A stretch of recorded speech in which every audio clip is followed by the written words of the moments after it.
Macy's Backstage has amazing deals on the holidays' most fun gifts, all for under $15. Get low prices every day on unique finds before they're gone. In-store only at Macy's Backstage today. Find a location near you at macy'sbackstage.com. Off price, on trend, arriving daily. This is the KBLA Sports Minute with Ray Richardson. The Clippers won their 9th straight home game last night. They beat Portland 127-105 at the Intuit Dome in Inglewood. 30 points for Norman Powell. James Harden had 23 and 7 assists. The Clippers are back at the Intuit Dome tonight against Minnesota. The Lakers are at Miami tonight. A lot of eyes will be on LeBron to see if he can shake his shooting slump. LeBron is 0 for 19 on three-pointers in the Lakers' last 4 games. Another milestone for USC women's basketball star Juju Watkins. The sophomore from Compton set a school record last night with 9 three-pointers in USC's win over California Baptist. Watkins finished with 40 points. USC, ranked 6th in the country, is 7-1. 3 more HBCU football programs are looking for a new head coach after making dismissals: Shaw University, Delaware State, and Alabama A&M. No debates, no speculation, just the info you need. That's your KBLA Sports Minute. I'm Ray Richardson. More news, opinions, and conversation when we come forward on KBLA Talk 1580. KBLA Talk 1580 invites you to join us in celebrating the season of giving by being part of the solution. As we enjoy great food, family, warmth, and well wishes in whatever our festive tradition may be, we share the beauty of the season by reaching out to the less fortunate. Please help us to help others with the KBLA Cover the Houseless Cozy Community Coat and Blanket Drive. All you have to do is drop off new or clean, gently used winter coats and blankets in the KBLA lobby during business hours. Now through December 20th, all of the coats and blankets will be donated to unsheltered individuals and families experiencing houselessness. Simply bring your donation to 4434 Crenshaw Boulevard in Los Angeles, near Vernon Avenue, from 9 a.m. to 5 p.m. weekdays. That's 4434 Crenshaw in historic Leimert Park. During the holidays and every day, let's remember, we keep us safe. We keep us warm. We are the safety net. And together, we can cover the unsheltered. Get caught up in the spirit of the season, the spirit of love. Make a difference with your friends at KBLA Talk 1580.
Live from historic Leimert Park in Los Angeles, California, I'm Tavis, Smiley, and I'm so glad to see you and me back in stride again.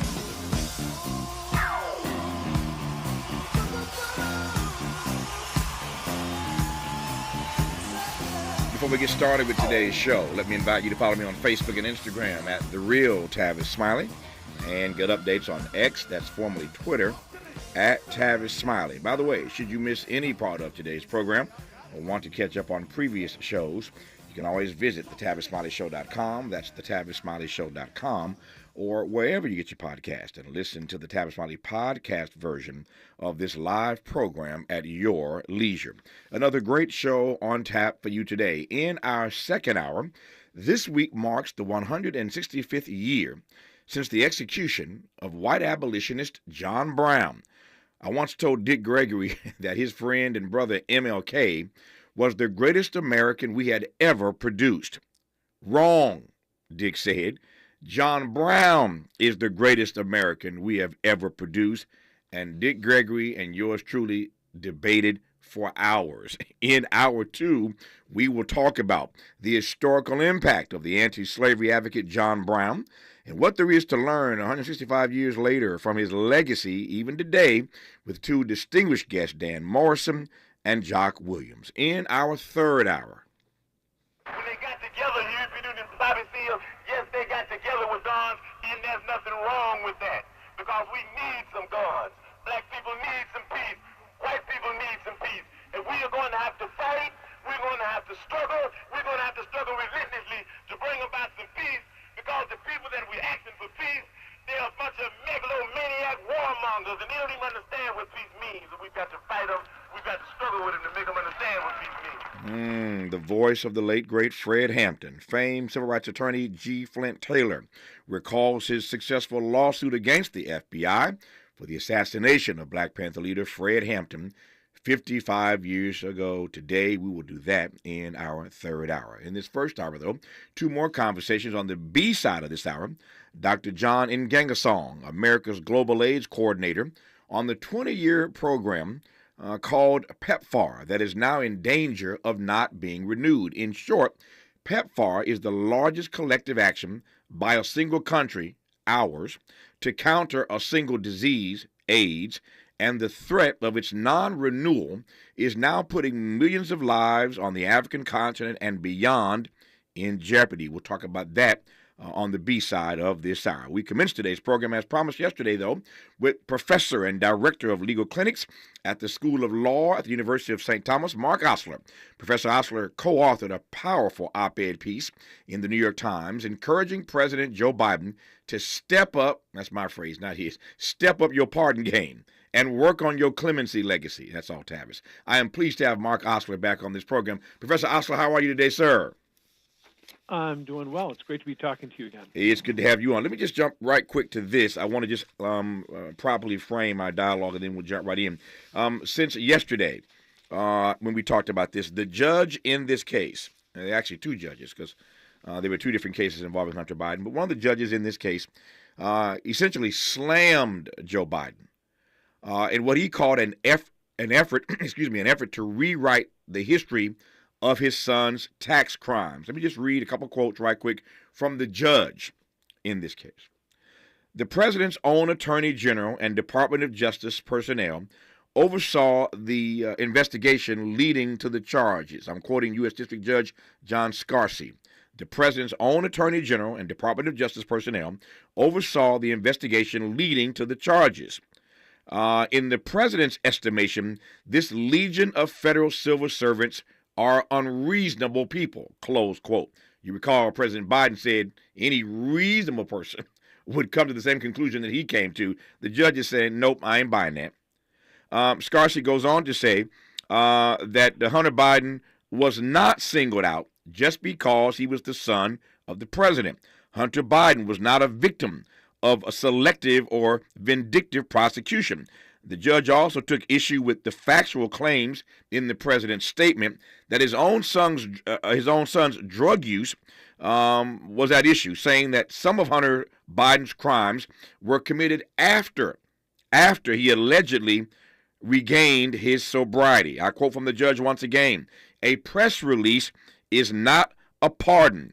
The Constitution provides the president with broad authority to grant reprieves and pardons for offenses against the United States. But nowhere does the Constitution give the president the authority to rewrite history," close quote.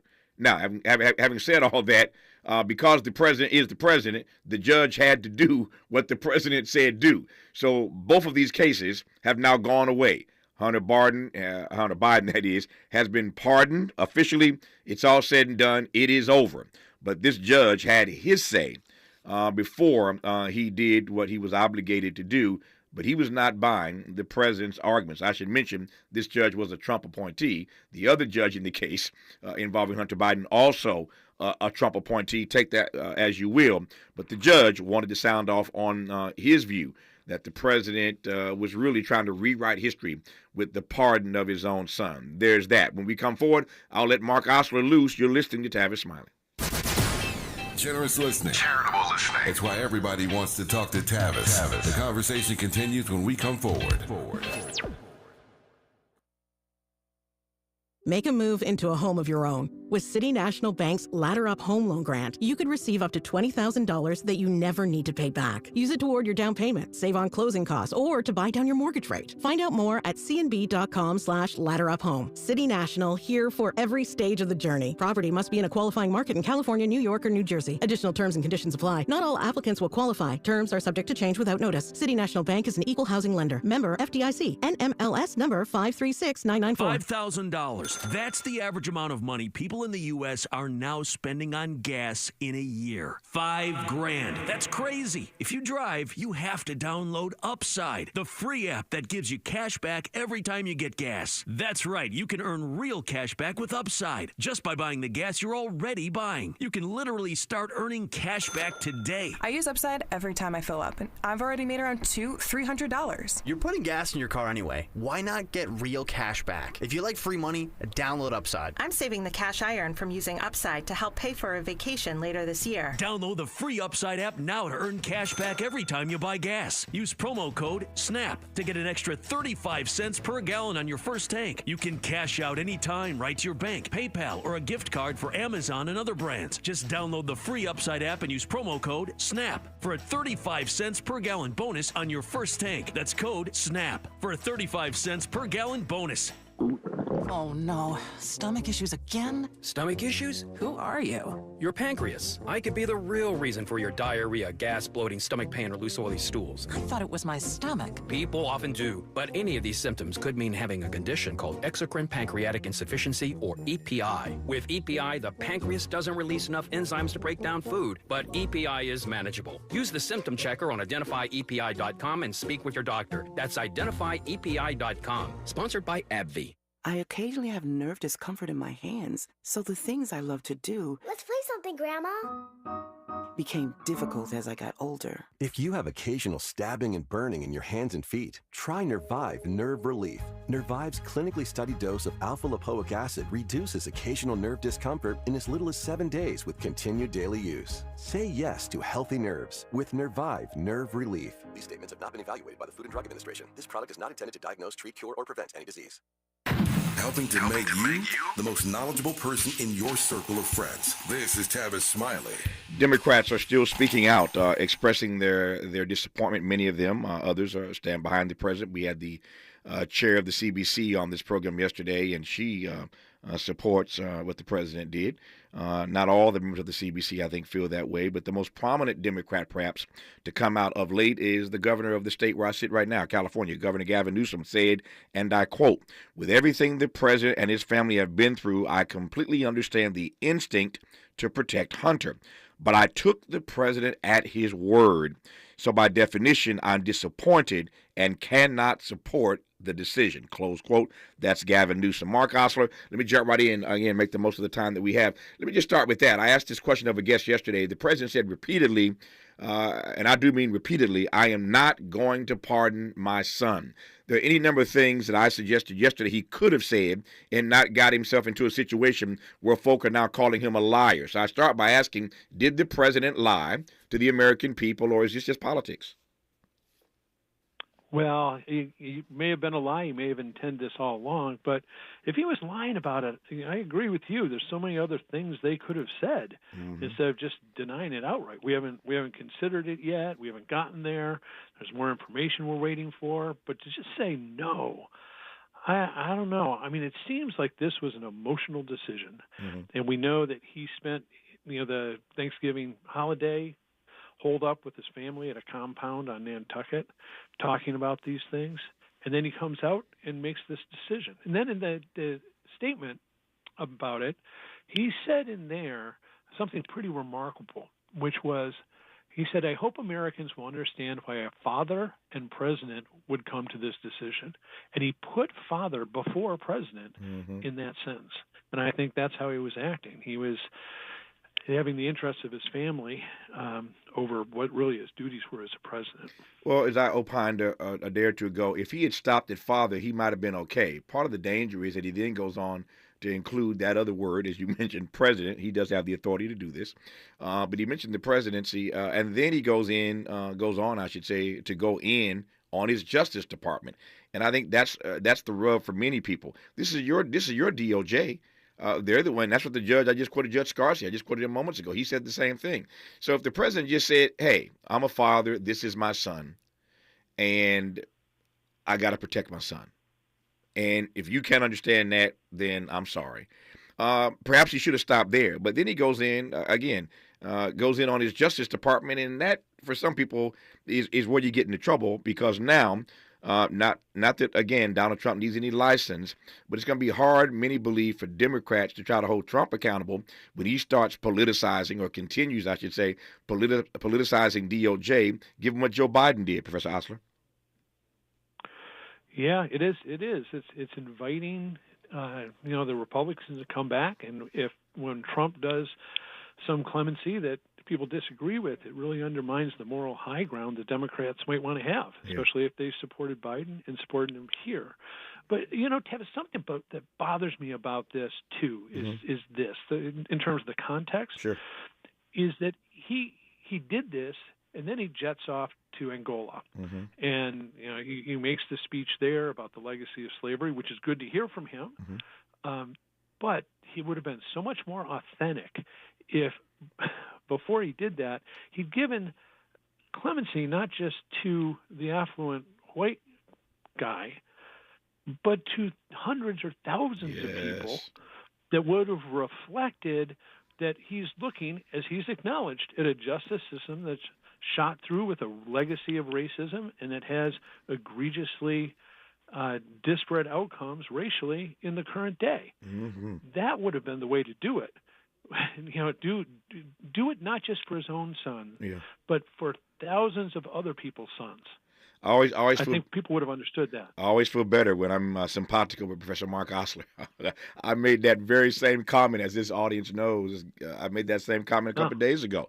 That I like Joe Biden personally. I've known him for years. We've spent private time together and public time together. I like Joe Biden as a person. And yet this White House has been so tone deaf on so many things.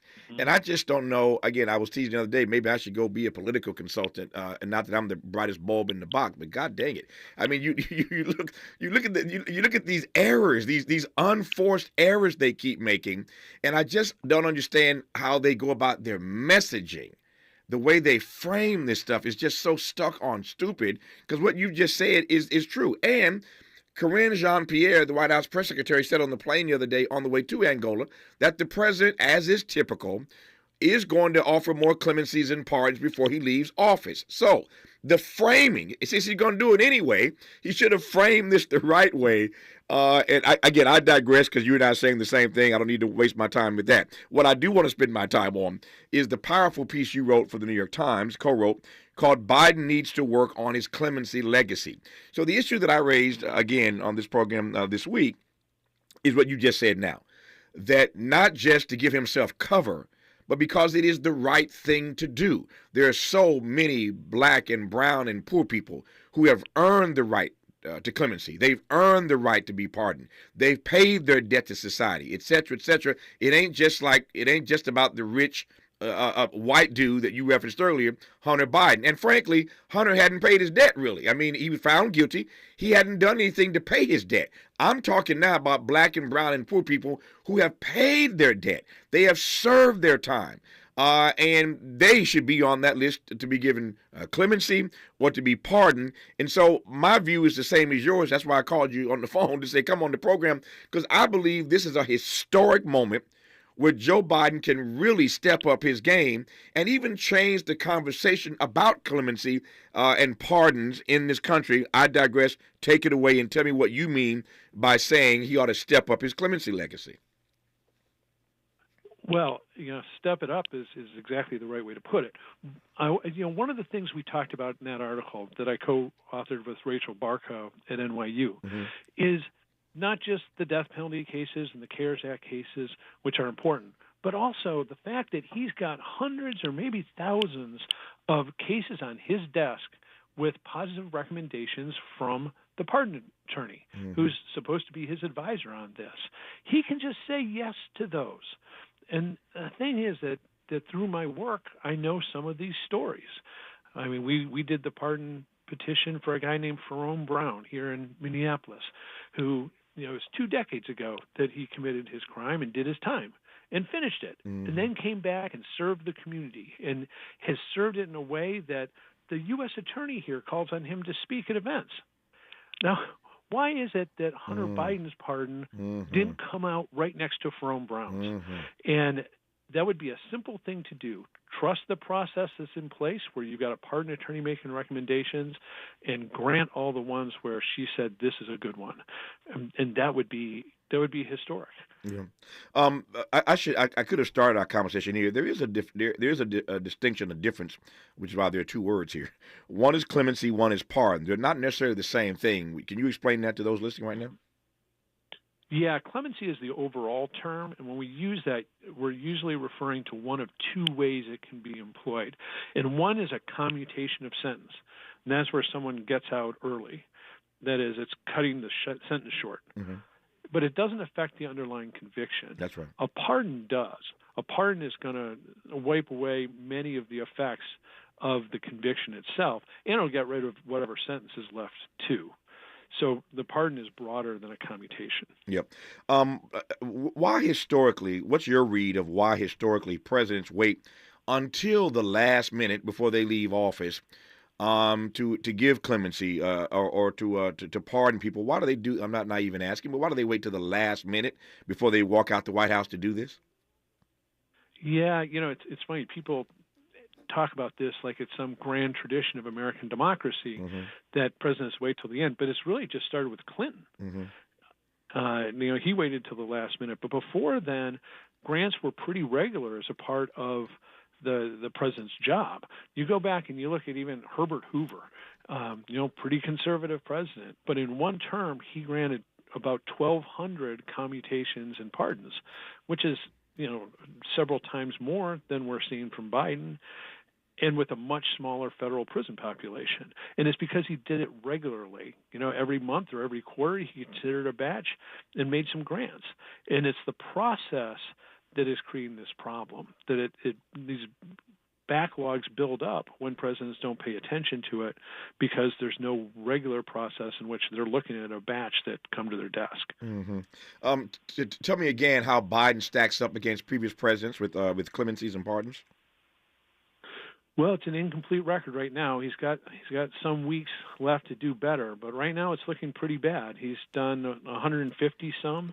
Even Trump did, I think, 238. And the thing that's really pathetic here is that he was an eyewitness to the good use of clemency. We saw Barack Obama grant almost 1,700 commutations of sentence, most of them for people of color and people who were convicted of drug crimes, and did that through a process that he developed intentionally well before the end of his term. And Biden saw that, but he didn't do it. And that makes his failure even worse. Why again? I can't get inside his head. But why do you think, given that he was in fact an eyewitness to history and saw all those commutations that President Obama, for whom he worked and served, he saw it firsthand. He was an eyewitness, as I said. Why do you think he's fallen so short? I think we were all hoping that we would see a Joe Biden who was chastened and ashamed of the 1994 crime bill that he wrote. Exactly. But I think instead we're seeing the Joe Biden who wrote the 1994 crime bill. Ouch. And sadly, he's surrounded by a small coterie of advisors who seem to protect him from hearing other views. We had much more access as advocates to the Trump administration than we did to the Biden administration, and that's pretty sad. Yeah. The other thing I thought about last night, Professor Osler, preparing for our conversation, is that there are ways in which, and we've discussed them on this program, there are a variety of ways in which we see Joe Biden moving to do X, Y, or Z because he knows that Donald Trump is coming behind him. There was a huge story in the New York Times, Washington Post, somewhere, Wall Street Journal, somewhere I read yesterday, a huge story. I'm reading stuff all the time about the fact that he is now calling Republican senators, literally one by one, calling Republican senators because he doesn't want Trump to undo his signature legislation, the infrastructure bill. That was a big deal that he got passed. And he doesn't want Trump to come in and undo it just because his name is on it. And he's arguing that this infrastructure bill has helped many Republican states. And so he does not want Trump to come in and undo that any more than Obama wanted somebody to undo Obamacare. It's the crown jewel of your legacy. And Biden knows that. So he's calling senators, asking for, Republican senators indeed, asking for their help because he knows Trump's going to come in and undo everything he has done. Here's my point. If Trump has told all of us repeatedly, and he has, that he's going to pardon all these folk involved in January the 6th, isn't this a moment for a lesson in civics about how clemency ought to be used, how pardons ought to be issued, not the way that Donald Trump is going to do it in a few weeks from now when he lets everybody out of prison who was convicted for what they did for the role they played in January the 6th. It seems to me this is a moment that Joe Biden has not just to give people what they deserve and have earned, but to raise our civic IQ about the way these things ought to be done. I digress. Your thoughts? Well, it would be great to have a president who showed us principle by action rather than by words. Yes. Instead of urging others to be brave, I wish he'd lose his own timidity and do what's right. And there, like I said, there's still time to do that. I hope that the message breaks through. That would at least provide a counterpoint to what we're going to see Trump do or expect him to do. Yeah. How concerned are you? How petrified are you of Donald Trump keeping his word to release these persons who were found guilty of insurrection, frankly, on January 6th? I don't think he's going to release all of them or pardon all of them as a group. I think there's probably going to be some vetting between them because there would be a ton of blowback if he were to grant it to people who committed actual violence. Of course, don't underestimate what he's willing to do. But I think it's going to take a little while for them to sort through who they want to grant and who not to grant to. And the other thing is that in chaos, there's opportunity. It could be that there's people who are close to the president, like Alice Marie Johnson, or who can get close to the president, who will be able to convince him to broaden the scope of who he's willing to forgive beyond just that group and get to some of the people that Biden's missing. Yeah. Finally here, these things are kept pretty. The White House keeps these things pretty secret. We don't know much about. We don't know anything, frankly, about what the president has in front of him, who's on the list of consideration. We don't really know any of those details when it comes to clemency or pardon, do we? No, it's really a closed-off box that's opaque. Once you submit a petition, you don't even know where it is in the process, and several years later, you get an up or and a down. It's very frustrating that way. But no, we don't know how many are in front of him, what the recommendations are, other than very, very broad terms. Yeah. I quote now to wrap this conversation from the piece that Professor Osler co-wrote for the New York Times. Read it for yourself. I invite you to read it because it gives you a clear understanding of what Biden can do and ought to do between now and January the 20th. The piece is called Biden Needs to Work on His Clemency Legacy. Find it at the New York Times. But one final quote: clemency is more important than ever in an era of grossly excessive punishments and mass incarceration. I'll leave it there. Who do you think he's talking about when he talks about grossly excessive punishments? Hello. Mass incarceration? Hello. This is an opportunity that Joe Biden has to step up his game. We will see if he does for everybody else what he did for his son. I digress for now. Professor Osler, great piece, great conversation. Thank you for your time, sir. Happy holidays. All the best to you. Thank you. More of Tavis Smiley when we come forward.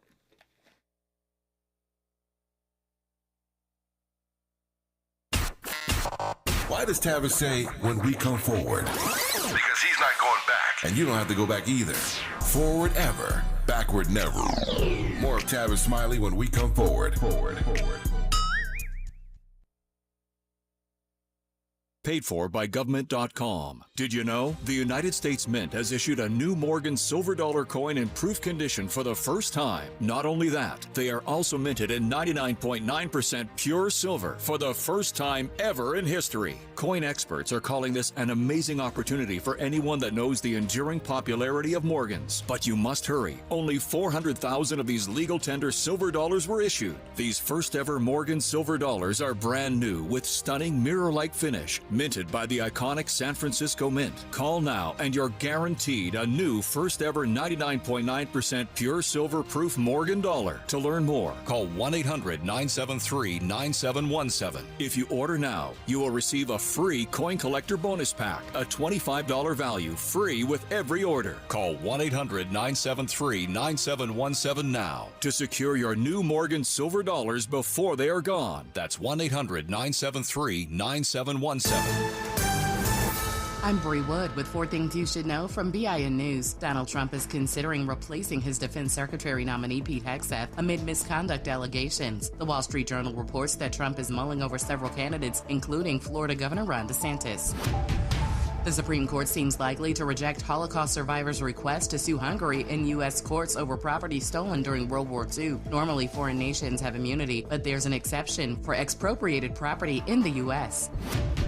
A small asteroid burned up above northeastern Russia, creating a bright fireball. The European Space Agency had predicted the harmless impact thanks to global astronomer observations and accurately forecasted the event to within 10 seconds. And a large explosion during a gender reveal in Kentucky shook homes but caused no injuries. The Parker Mill Fire Department responded and later confirmed on Facebook that the explosion site was very blue. Get BIN News on demand 24/7 at BINnews.com. Macy's Backstage has amazing deals on the holidays' most fun gifts, all for under $15. Get low prices every day on unique finds before they're gone. In-store only at Macy's Backstage today. Find a location near you at macysbackstage.com. Off price, on trend, arriving gauge. This is the KBLA Sports Minute with Ray Richardson. The Clippers won their 9th straight home game last night. They beat Portland 127-105 at the Intuit Dome in Inglewood. 30 points for Norman Powell. James Harden had 23 and 7 assists. The Clippers are back at the Intuit Dome tonight against Minnesota. The Lakers are at Miami tonight. A lot of eyes will be on LeBron to see if he can shake his shooting slump. LeBron is 0 for 19 on three-pointers in the Lakers' last 4 games. Another milestone for USC women's basketball star Juju Watkins. The sophomore from Compton set a school record last night with 9 three-pointers in USC's win over California Baptist. Watkins finished with 40 points. USC, ranked 6th in the country, is 7-1. 3 more HBCU football programs are looking for a new head coach after making dismissals: Shaw University, Delaware State, and Alabama A&M. No debates, no speculation, just the info you need. That's your KBLA Sports Minute. I'm Ray Richardson. More news, opinions, and conversation when we come forward on KBLA Talk 1580. We've got a lot to talk about. Are you interested in catching up on all the latest entertainment news, trending topics, and exciting interviews? I got you. Tune in to The Raw Report with Robin Ayers, Monday through Friday, 6 to 7 p.m. I'm your host, Robin Ayers. Join me every weekday with some of the best entertainment contributors in the business as we break down what's going on, who's got next, and what not to miss. Only on The Raw Report with Robin Ayers. Unapologetically progressive. KBLA Talk 1580. We've got your black.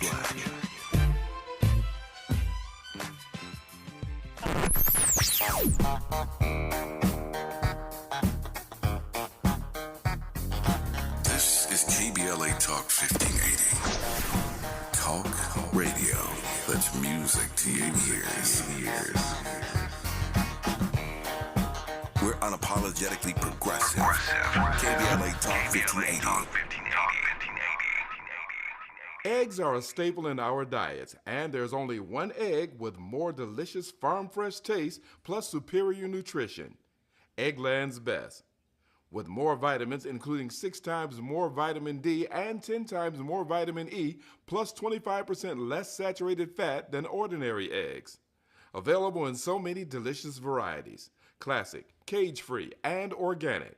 Eggland's Best. Better taste, better nutrition, better eggs. Want to save up to 50% on new blinds? Blindster.com offers custom-made blinds, shades, and shutters at prices far less than big box retailers. And right now, save up to 50% off through December 10th during our Cyber Week sale. Blindster.com. If you're living with dry age-related macular degeneration or dry AMD, you may be at risk for developing geographic atrophy or GA.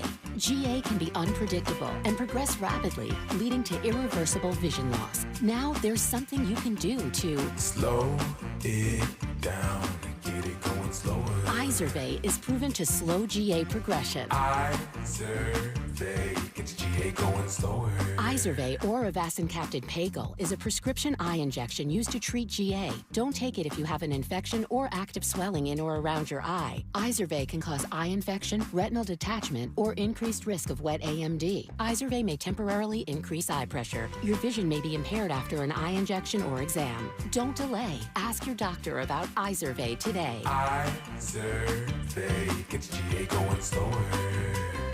Visit Izervay.com. That's IZERVAY.com. Made fresh daily in the Mert Park, Los Angeles, California. You're listening to Tavis Smiley. A conversation right now, as promised, with Dr. John Ngangasong, America's Global AIDS Coordinator. We're going to talk about the 20-year-old program called PEPFAR that is now in danger of not being renewed. In short, PEPFAR is the largest collective action by a single country to counter a single disease, the USA, AIDS, and the threat of its non-renewal is now putting millions of lives on the African continent and beyond in jeopardy. I'm pleased to welcome Dr. John Ngangasong to this program for a brief conversation about that. How are you today, sir? Good to have you on the program. I'm doing very good. Thank you so much for having me on the program. It is my great delight. Let me just start with this. For those who don't know what PEPFAR is, as I mentioned, it's been around 20 years. It, frankly, and I've said this many times in a variety of conversations, and I don't mean to make you political, so you stand down for a second. I will say this. There are not very many things that George W. Bush did as president that I agreed with. But this PEPFAR program is a grand part of his legacy. It has saved millions of lives on the African continent and beyond. It is now in danger of not being renewed and that next year, and that would be tragic. But I want to just underscore, you had a Republican president who did some really righteous work on this particular issue, and for that, George W. Bush indeed deserves credit. That said, tell me about the PEPFAR program for those who are unfamiliar with it, Dr. Ngangasong. No, thank you so much again. PEPFAR stands for the United States President's Emergency Plan for AIDS Relief. As the key word there is emergency plan. Mm-hmm. About 21 years ago, it's very important for all of us to remember what the HIV/AIDS epidemic or pandemic was doing across the world. It was killing almost 4 million people a year, especially in Africa. 4 million lives were lost each year. And the United States people, through its president at that time, President Bush, working very closely with Congress, especially the Congressional Black Caucus, led at that time by Congresswoman Barbara Lee, came together and did something that is remarkable, which I think in the history of infectious diseases will go down as the greatest act of humanity in fighting a single infectious disease, and created PEPFAR, the President's Emergency Plan for AIDS Relief. But fast forward, look at where we are today. Mm-hmm. About 26 million lives have been lost, have been saved, I beg your pardon. 26 million lives have been saved. More than 7.8 million children have been born free of HIV/AIDS because of that initiative alone. I just step back. In the history of infectious diseases, in the last 100 years, I can't recall of any intervention that have had such a remarkable impact in saving lives across the world. Mm-hmm. Look back a couple of decades ago and tell me about the politics of that moment and how this became possible. And I say the politics because you got a Republican president, and again, you made it very clear he's working with Barbara Lee in the Congressional Black Caucus. I literally asked a question on this program yesterday of one of our guests, the new head of the CBC. I asked her literally on this program just yesterday, is there anything on the CBC's agenda that you believe Donald Trump can be or will be in alignment with. So I'm going back now 20 years ago. It wasn't always the case that George W. Bush and the CBC were on the same page. When you look back on it, what do you make of how they did, in fact, come together on this particular program, which, to your point, has saved over 26 million lives? Absolutely. I think when I look back in the last 21 years, what strikes me is the power of good politics and the power of good public health all coming together to solving a problem. Yes. And the problem at that time was saving humanity, where a whole continent or a vast majority of countries in Africa were going to perish. And I don't use the word lightly. I've met with several presidents on the continent of Africa. I just came back from Malawi about 5 weeks ago. I was in Botswana. And each of those presidents recalled that moment where HIV/AIDS was going to extinct their countries without the support for PEPFAR. I think we should always remember that. It was because of good politics, bipartisan politics, supported strongly or led strongly in the Congress by Congressional Black Caucus, working with President Bush in a bipartisan way that brought us to where we are today. It truly demonstrates three things: that we cared as Americans. Secondly, that we demonstrated a can-do attitude, that when we all come together and we exercise good politics, we can solve big problems. And thirdly, it shows our commitment that the fight against HIV/AIDS is not over, but it is possible that with our continuous commitment, working in a bipartisan way, we can truly bring HIV/AIDS to an end as a public health threat by the year 2030. Let me quote, Ambassador, from your statement on World AIDS Day. Today is December the 4th. World AIDS Day celebrates every year, commemorates every year on December the 1st. So just a few days ago, we celebrated World AIDS Day. And I quote now from your statement on that particular day. Our theme this year is collective action, sustain and accelerate HIV progress, which reminds us we cannot let up on countering an infectious disease that has taken the lives of 42 million people and for which there is no vaccine or cure. All these years later, what do you make in the health realm of the fact that 42 million people have died from this disease? That's a lot of people, 42 million. And there is still no vaccine or cure. You think about how swiftly we moved during the pandemic to get those vaccines, to find those vaccines and to get them out to everyday people. In the health realm, why are we still in this place all these years later with no vaccine or cure? I mean, we are in this place where we do not have a vaccine and cure for HIV because the virus is a formidable, difficult to fight virus. It's unlike other viruses that we've seen before. It is, in short, a retrovirus, which means that once infected, it gets integrated into our own cells, and it's very difficult to eliminate it. The COVID virus was easy to attack because it exposes itself, so we could develop a vaccine pretty quickly. Now, but the beauty we have with HIV is that we have very potent treatment, and it is because of those that treatment that we currently have, and we've administered that to over 20.6 million people in developing countries, mainly Africa, that we've been able to change the tides against HIV. So we have a treatment. It's not a cure, but we have an effective treatment that, if deployed at scale, consistently, persistently, over the next period of years, we can truly bend the trajectory of HIV/AIDS and hopefully bring it to an end as a public health threat. So we have the tools that are available. We are now dealing with another new tool that has just offered itself from the companies, the private sector, that is lenacapavir, which is a long-acting injectable that an individual can use every 6 months, and it will prevent that individual from being infected. The question now is, how do we rally ourselves around, commit ourselves to that, and then deploy that tool at scale and consistently so for the next 5 years. That's why the theme of this year is collectively we can sustain and accelerate.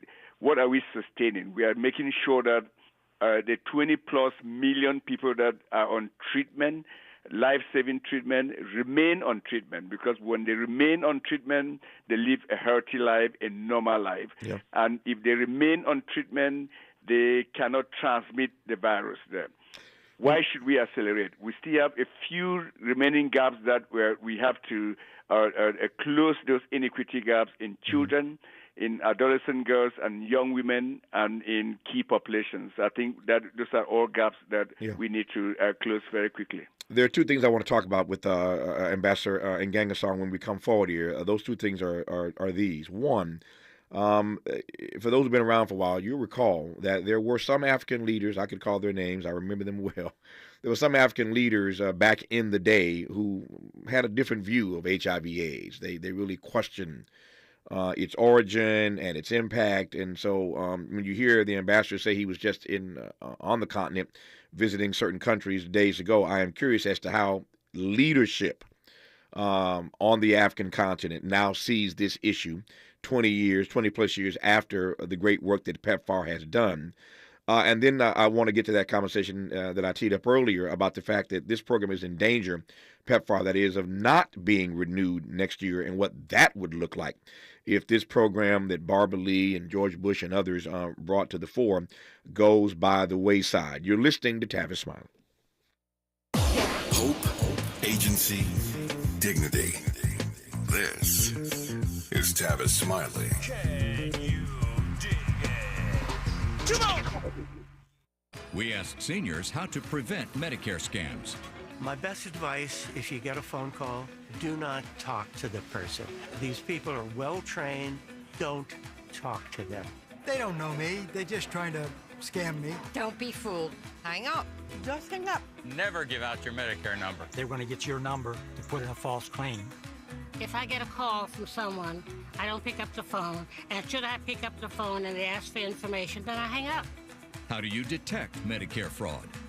Just like I check my credit card statements, I check my Medicare statements monthly. Scammers can get a hold of your number, order medical devices through your account, and you're not even going to know about it if you don't look at your statement. Check your statement every month. If you get your statement and you see something that you know you did not have done, you report it. Call your Senior Medicare Patrol. To report Medicare fraud, call the Senior Medicare Patrol at 855-613-7080. I was so excited when I heard the sandwich was back. What's up? This is Mike. And this is Celia. And a little thing we love about the Chick-fil-A Honey Pepper Pimento Chicken Sandwich is the symphony of flavors. You can always count on that crispy, tender, juicy chicken. It's so good. My favorite part is the pimento cheese. Topped off with the honey, it all comes together perfectly. I like the original. I like the spicy chicken fillet. But either way, you're getting a winner. The Chick-fil-A Honey Pepper Pimento Chicken Sandwich is back with a bite. Try it with the original or spicy filet now for a limited time. Real guests paid for their testimonials. Hear that? That's the sound of your life. Perfectly imperfect. Beating in rhythm to the world you've created. But every time you drive after drinking, the music gets drowned out. Your life sounds pretty great. Don't let a buzz ruin it. Buzz driving is drunk driving. Don't drive buzzed. A message from NHTSA and the Ad Council. Let's get back to more of this rich dialogue with Tavis Smiley. Tavis Smiley and Ambassador Dr. John Ngangasong, who is our global AIDS coordinator in this country. We are talking about this amazing program called PEPFAR that came online a couple of decades ago that may be in danger of not being renewed, and that would be tragic given the 26+ million lives that this program has saved on the African continent and beyond. So let me just ask this question right quick, watching my time, Mr. Ambassador. There were some African leaders, you'll recall, a couple of decades ago that didn't quite see HIV/AIDS through the prism that they should have seen it. A couple of decades have passed. This PEPFAR program has done some amazing work. Talk to me about African leadership at this stage on this particular issue. No, excuse me. I think it's fair to say that about 25 years ago, there were certain African leaders that didn't have the facts about HIV/AIDS, and they were in denial. but they soon recognized that HIV/AIDS was a serious health threat, a serious developmental threat, and a serious security threat for their countries. And that mode has since changed over the last 20 years. They knew and saw firsthand what HIV did to the economies. The GDPs of most countries that were affected with HIV had decreased by 2.6 percentage points. Life expectancy had decreased to about 35 years in some countries like Zimbabwe, 15 years in South Africa. So they saw that. And that mood has since changed. I think what I see now on the continent is leadership that wants to own the destiny and preside over ending this deadly threat as a public health threat in their amongst their people. That's good news because, again, to your point, they didn't have the facts then. I'm glad they have the facts now, and glad to see that that narrative has shifted. Let me just ask you right quick, whether or not on the continent you sense any sort of, how might I put this, HIV/AIDS fatigue. I raise that because, as you know, in this country, we go through these phases where there are diseases, illnesses, issues that are at the top of the American agenda for a while, and over time we just lose interest and we're on to the next thing. Is it your assessment that there is HIV/AIDS fatigue on the continent of Africa right now? No, there's a very increased awareness that we have made progress in the fight against HIV/AIDS, but they are also very conscious of the fact that we are not yet successful yet, that we cannot declare victory. But I must admit also that the catastrophic nature of how we saw HIV 25 years ago, which is when you walk into a hospital in Uganda, in Kenya, in Cameroon or South Africa, and saw beds full of HIV-infected patients lying there with a skeleton of a body with a thin flesh over their bodies. That image has disappeared on the continent, and thanks to the good work that PEPFAR, the program PEPFAR, has done. But so you cannot afford not to admit that that level of visibility has decreased. So what I call we are becoming a victim of our own success. So that means that we have to highlight that political leadership on the continent every time. So here's where we'll close this conversation when we come forward. And again, not to make the ambassador political, I don't need to, but you know that Donald Trump famously called these countries, some of them, a bunch of S-hole countries. That's Donald Trump. These are a bunch of S-hole countries. So one has to ask, when PEPFAR is up for renewal and needs the leadership of the American president to stand behind it and to save more lives on the African continent, is this the guy who's going to do that? Now you see why this is a big issue, that PEPFAR is in danger of not being renewed next year. And on this particular issue, given what he has said, I'm not playing politics here, given what he has said, Donald Trump is no George W. Bush on this particular issue. And this ought to matter to us, given that we're talking about the African continent. So we'll ask when we come forward in our remaining moments with Dr. Ngangasong, we'll ask him what this looming danger is for PEPFAR not being renewed and whether or not there's anything that we can do about it. You're listening to Tavis Smiley. What's your quarrel with the world? You're listening to Tavis Smiley. If you're like me, 60 and retired, making ends meet, especially here at the supermarket and drugstore, is tough. I'm so blessed to have found benefitscheckup.org. It's a free and confidential website from the National Council on Aging that connected me to $1,200 a year in programs that help pay for food, medicine, utilities, and more. Maybe it can help you. benefitscheckup.org.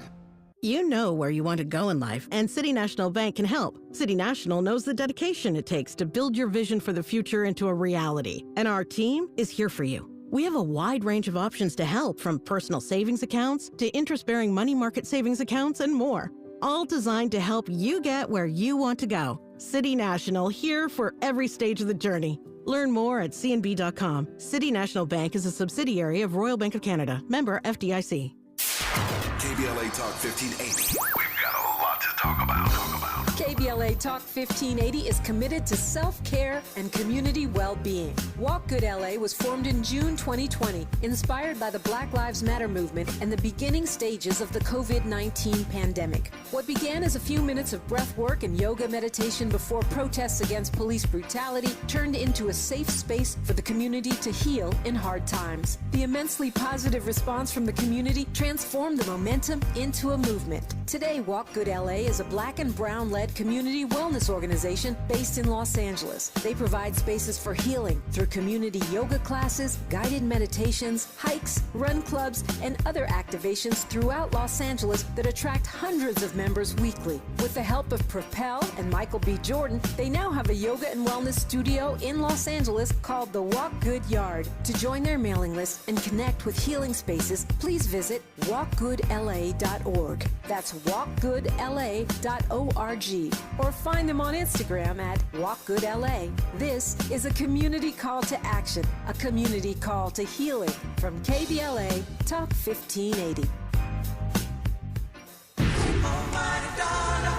Are you an entrepreneur looking to take your business to new heights? KBLA Talk 1580 is your partner in success. Every day, we celebrate and elevate black-owned businesses across our community. Our KBLA SMB Marketplace currently features The Cookie Dip, Badass Bakes, Hair Concoction, Higher Education Accreditation Consulting, LACC Radiology Technology Department, and Malik Books. Your business deserves to be heard. Let KBLA Talk 1580 amplify your voice and connect you with our powerful community of listeners. Email smb@kbla1580.com today. That's smb@kbla1580.com. At KBLA Talk 1580, we've got your black.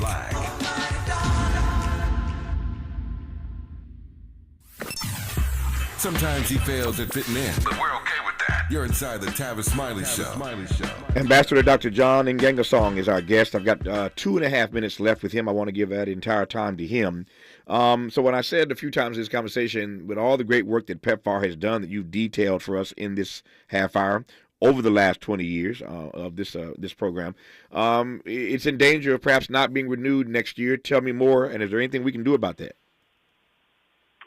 I think PEPFAR has enjoyed bipartisanship over the last 21 years. So I remain optimistic, hopeful, and encourage the Congress to reauthorize PEPFAR for the next 5 years, given the tremendous impact that the program has achieved. And it has achieved that as a demonstration of our values, which means we care, which means we can do it, which means we are committed. And I think those values speaks to our common understanding that what affects anyone affects all of us, and that we are commonly vulnerable, even including in the United States, if HIV/AIDS continues to live out there. So again, I remain optimistic that the incoming administration will continue to support PEPFAR, as they did. The first Trump administration supported PEPFAR.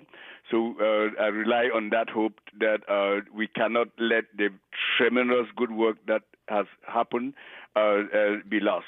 So that's my hope going forward. From your mouth to God's ears, we will stay on top of this issue.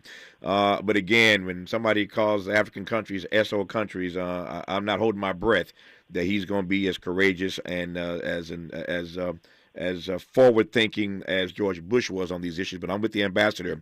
We're going to remain optimistic that the team that is coming in on January 20th will understand and appreciate and embrace the good work, the value of this fine program, PEPFAR, and renew it for years to come. Ambassador, thank you for your work and your witness, sir. Good to have you on this program. Happy holidays to you.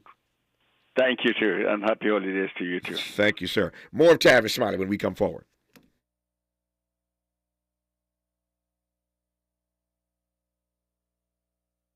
KBLA 1580 Santa Monica.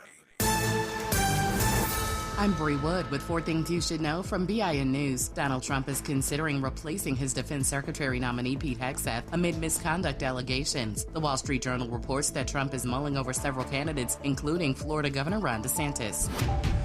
The Supreme Court seems likely to reject Holocaust survivors' request to sue Hungary in U.S. courts over property stolen during World War II. Normally, foreign nations have immunity, but there's an exception for expropriated property in the U.S.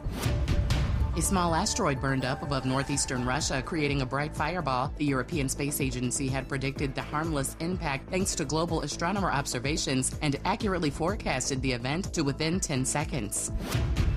And a large explosion during a gender reveal in Kentucky shook homes but caused no injuries. The Parker Mill Fire Department responded and later confirmed on Facebook that the explosion site was very blue. Get BIN News on demand 24/7. On the holidays' most fun gifts, all for under $15. Get low prices every day.